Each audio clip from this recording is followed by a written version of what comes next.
I noticed the missing money before I noticed the missing wife. At first, it was small things. $30 missing from the weekly grocery transfer. A couple hundred from the vacation fund we rarely touched. Nothing you would call theft. Nothing that felt like betrayal. Just the usual little accidents you stop questioning after being married for a few years. We had been together for 3.5 years, both already past 35, no children, a house half paid off, and a dog who seemed more emotionally available than either of us on bad days.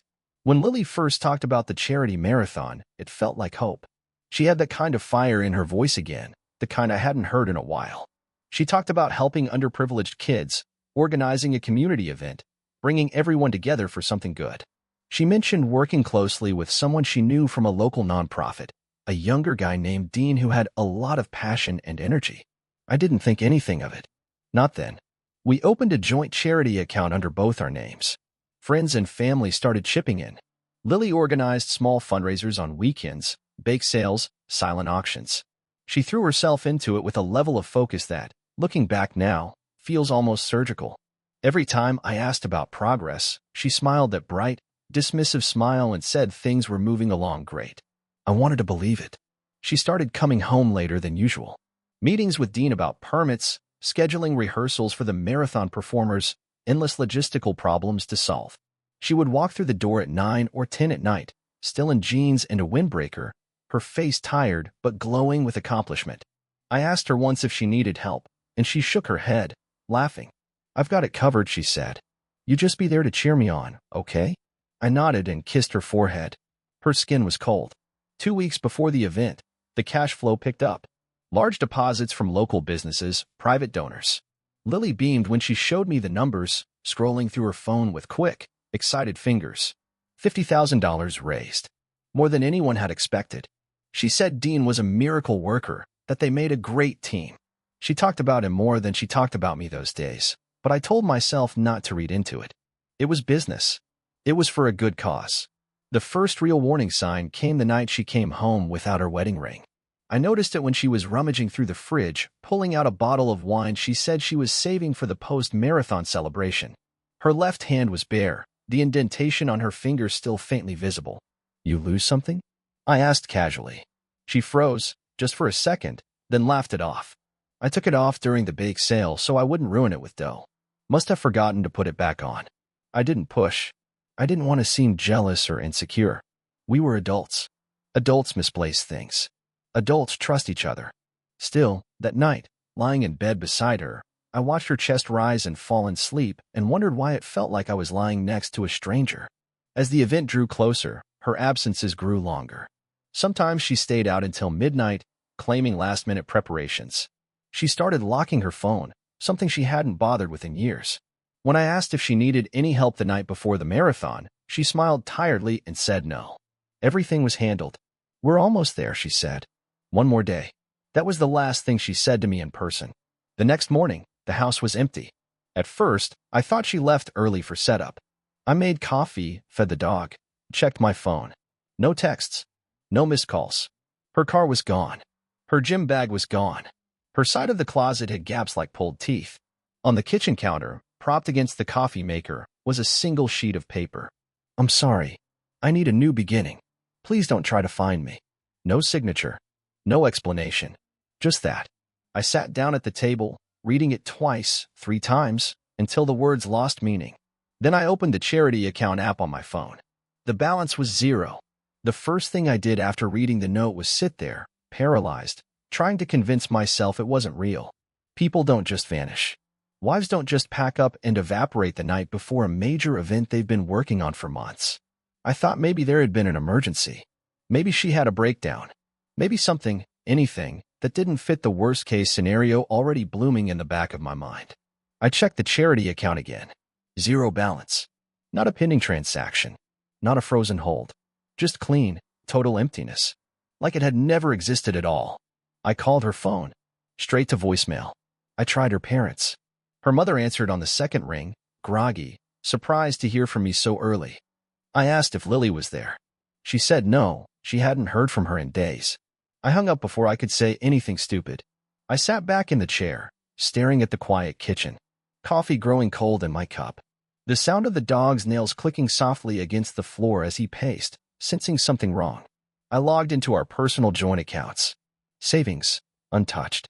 Mortgage, current. Utilities, normal. Only the charity money was gone. Only the new account. It was as if she had compartmentalized the crime before she committed it, leaving the shared life intact for me to pick through afterward. I went upstairs, more out of instinct than reason. Her closet was ransacked. Gaps where suitcases should have been. A few drawers left half open, stripped of essentials but not of memories.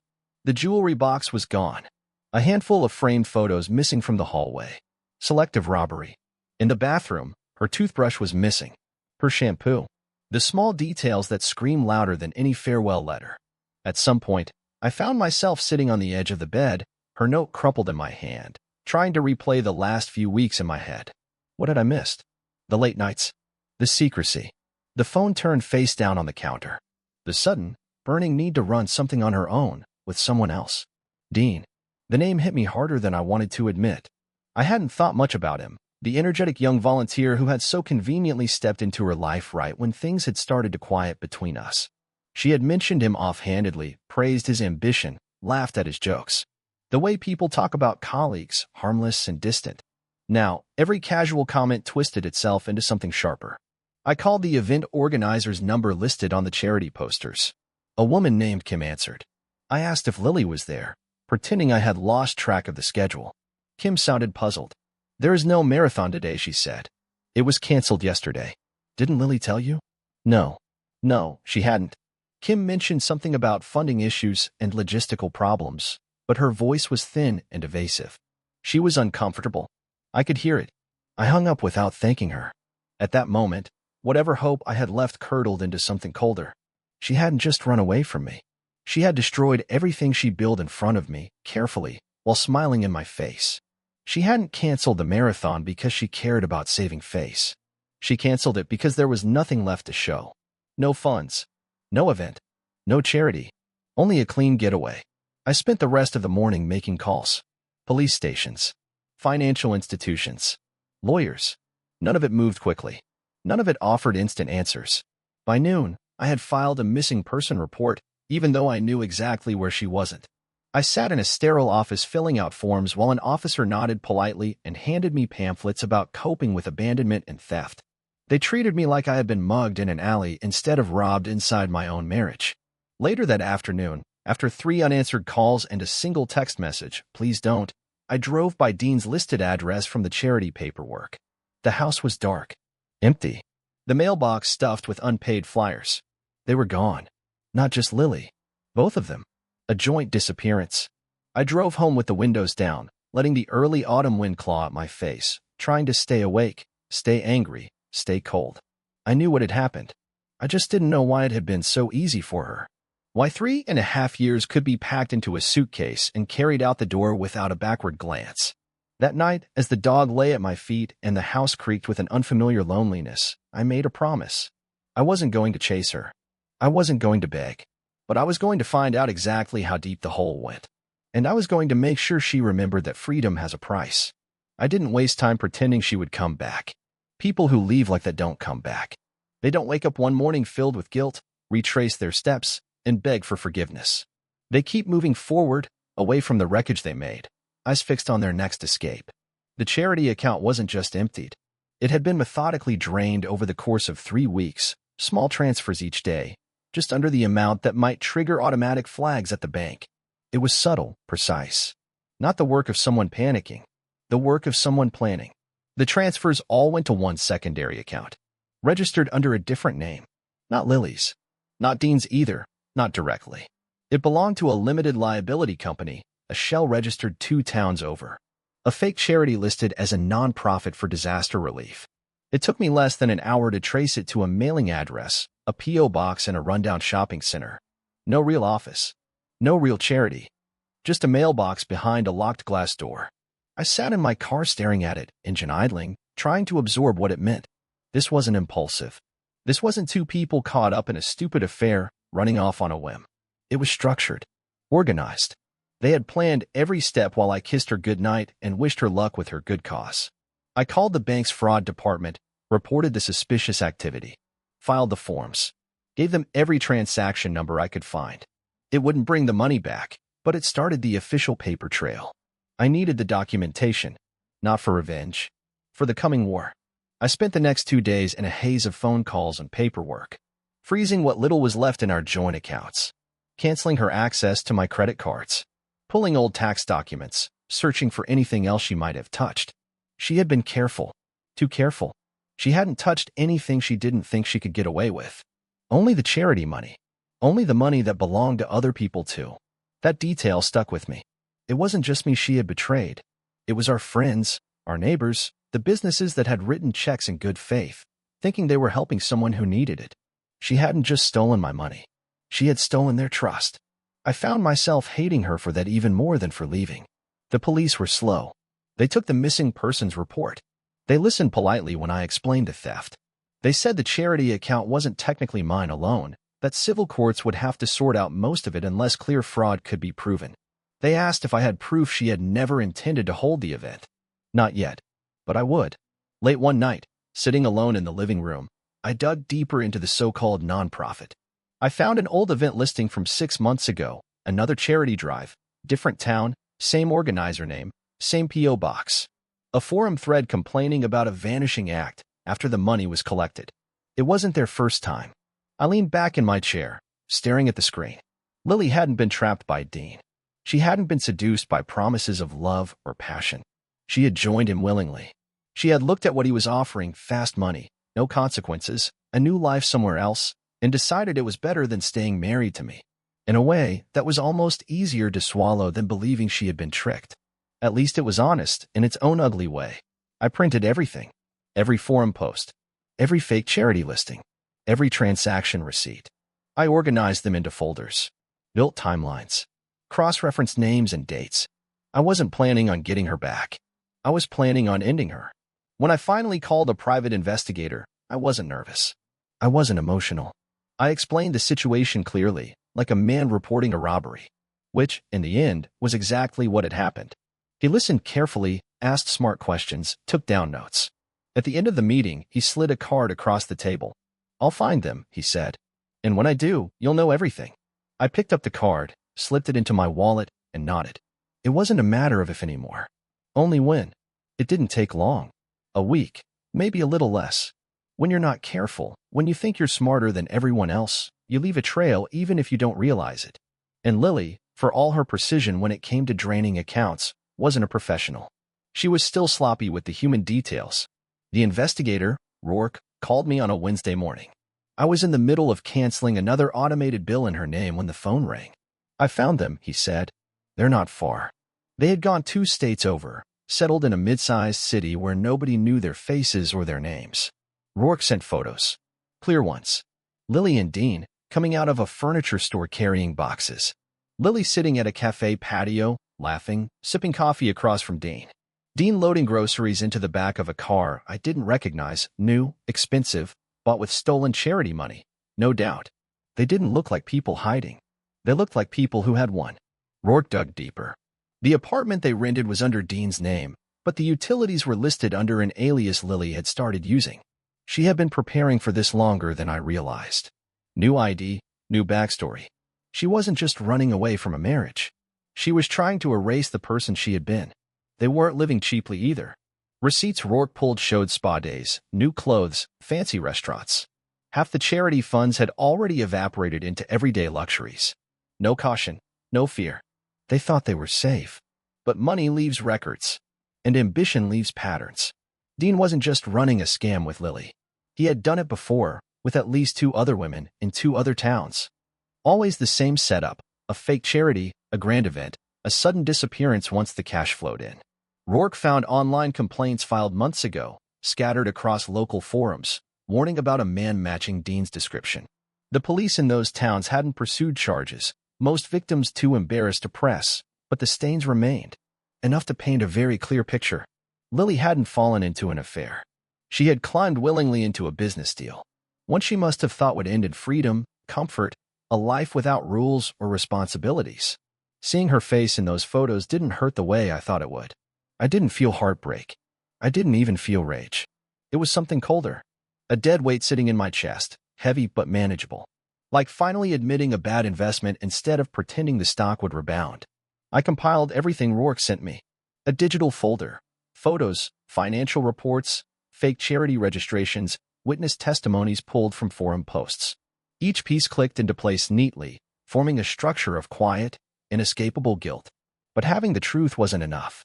Not for what needed to happen next. I scheduled a meeting with a lawyer. A real one this time, not a friendly neighborhood attorney. A specialist in fraud and financial crimes. I laid out everything. Explained it plainly. He didn't interrupt much. Just took notes and occasionally nodded. At the end, he leaned back in his chair and said, "You have enough here to push for criminal charges. Especially since some of the donors were out of state. That's federal." Federal. The word tasted sharp in my mouth. This wasn't just a broken marriage anymore. This wasn't about hurt feelings or lost trust. This was fraud, wire fraud, conspiracy. Big words. Heavy words. The kind that dragged people out of their new apartments in handcuffs and buried them under court dates and legal fees for years. The lawyer said I had options. Civil lawsuits to recover what I could. Criminal complaints that could turn her life into a slow-motion collapse. Negotiations if I wanted leverage. I didn't answer right away. I just sat there, staring at the man across the desk, realizing fully that I was holding her future in my hands now. No, not just hers. Dean's too. And they had handed it to me, gift-wrapped, thinking they had gotten away clean. I drove home slowly, feeling none of the satisfaction I thought I would. No triumph. No vindication. Just a grim, quiet sense of duty. They had made a choice. Now it was my turn. The first step was deciding how public I wanted this to be. Revenge, the good kind, isn't loud. It doesn't need to be. It just needs to be thorough, permanent, something you can walk away from without ever looking back. I met with my lawyer again and we mapped it out. File criminal charges for fraud. Notify the authorities in her current city. Freeze any assets connected to her or Dean through emergency court orders. Pursue a civil suit to claw back whatever funds were left. Hit them from both sides, legally and financially, until there was nowhere left to run. I wasn't interested in humiliation for its own sake. I was interested in consequences. The lawyer advised me to wait until the right moment to file everything at once. Coordination was critical.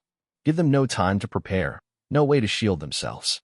When the hammer came down, it had to be sudden and absolute. I started writing letters. Not emails. Not texts. Physical letters. Copies of the documentation, carefully organized, sent anonymously to key donors, businesses, former friends. No accusations, just facts. The money trail, the fake charity, the history of previous scams. Enough that people would start asking questions, demanding answers. I wasn't worried about slander. Everything I was sending was provable. The small town they had settled in wasn't big enough to handle scandal quietly. Word would spread. The kind of spreading that kills new beginnings stone dead. Meanwhile, I quietly gathered the final pieces. I requested a subpoena to pull security footage from local ATMs where they withdrew charity funds. I pushed the fraud investigation with the bank higher up the chain. I hired a second investigator to dig into Dean's financial history, just in case there were more assets hidden under other names. Piece by piece, the net tightened. While I worked, Lily lived her new life, oblivious. Rourke kept sending updates, photos of her shopping, of her and Dean at a new coffee shop that had just opened, of them visiting rental properties, clearly planning to put down roots. I wondered if she thought about me. Probably not. People like her don't think about what they left behind until the consequences come knocking. Until the house of cards starts to sway and tilt and finally crash down. One evening, 2 weeks into preparation, I sat at my kitchen table with a fresh pot of coffee and went through the checklist again. Court filings ready. Evidence folders duplicated and stored. Media contacts lined up anonymously if needed. All it would take was one day to flip the switch. I thought about letting it slide. I'm not proud of it, but it crossed my mind. Walking away would have been easier. Letting them disappear into another life, far from me, free of this mess. But the thought didn't sit right. Not because I needed revenge. Because I needed closure. Because if I didn't finish this, a part of me would always wonder if they were somewhere out there laughing about how easy it was. No, it had to end. I scheduled everything to happen the following Friday. A day when I knew Dean had a meeting scheduled with potential investors for a new nonprofit.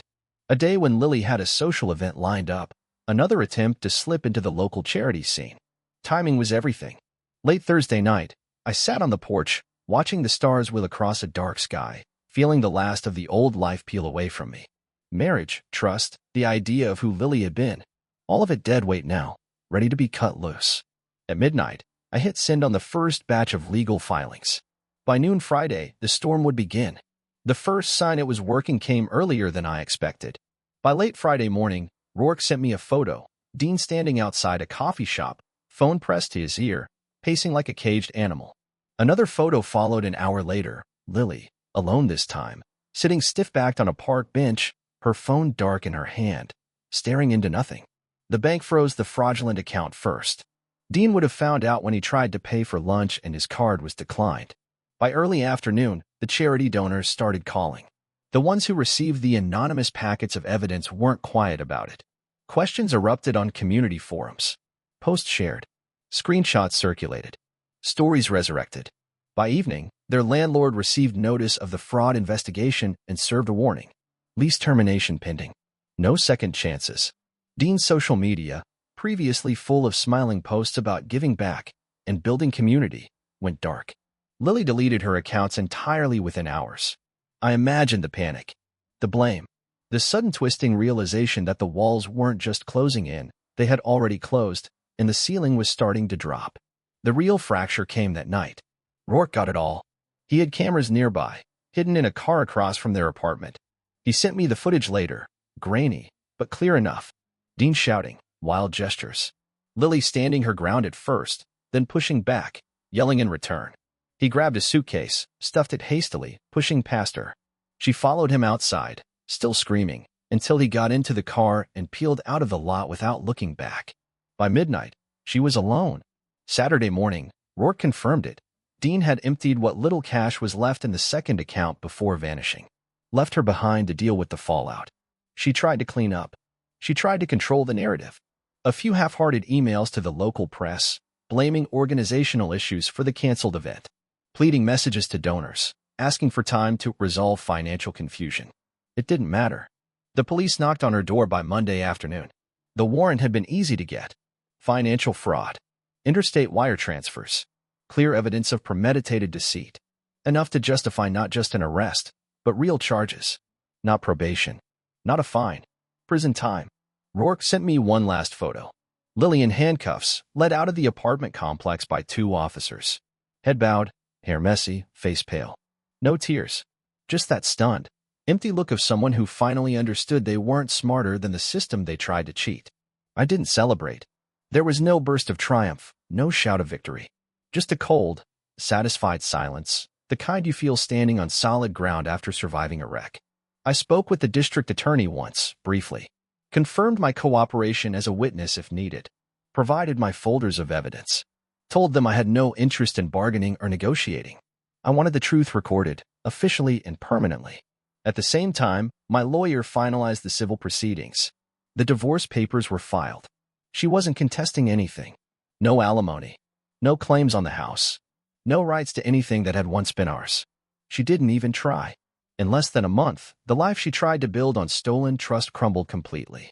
Dean, as it turned out, had warrants of his own. When he crossed state lines with fraud money, he triggered an old outstanding case.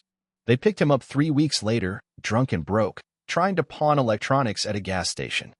He flipped on Lily almost immediately, offering evidence in exchange for a lighter sentence. Not that it would help her much. When the trial came, I didn't attend every day. Only once. The day she pled guilty. She stood before the judge in a cheap suit, face hollow, voice shaking, trying to read from a prepared statement about regret and poor decisions. I didn't need to hear it. I already knew the truth. She regretted getting caught. Not what she had done.